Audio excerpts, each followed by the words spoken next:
We know wildfires can happen any time of the year here in Texas, but we specifically want to focus on last year's fire season. Joining me now is Aaron O'Connor with the Texas A&M Forest Service. Thank you so much for joining us today, Aaron. Let's jump right into it. How did we do last year? What were some of the highlights and the lowlights?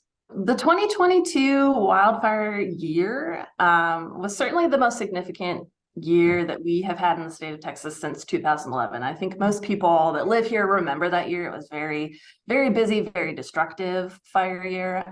In 2022, we saw about 12,400 wildfires that burned a little more than 650,000 acres across the state. Multiple days of fire activity, really busy for both local fire departments and the state of Texas as far as response. That 12,400, is that more than a normal year, at normal? Give me some perspective on that. Definitely above normal. Texas A&M Forest Service, for example, we respond to about 1,400 wildfires a year on average.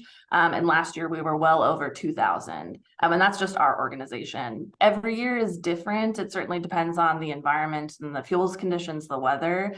Again, last year was certainly very significant, just as far as the conditions we were experiencing in the state, and that certainly played a part in how busy a year it was.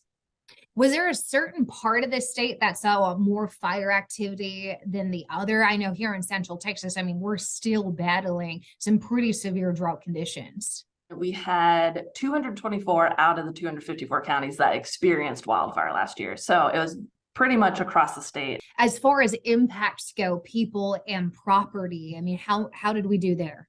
So 2022 was certainly an impactful year.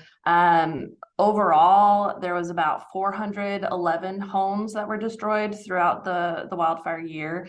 On the other hand, we saved about 8,200 homes. Some of those fires were burning very close to communities, burned through communities, unfortunately. We also had 3 deaths that were associated with wildfires and various injuries throughout the year. Most of those were heat related, just with the conditions, but definitely a busy, impactful year.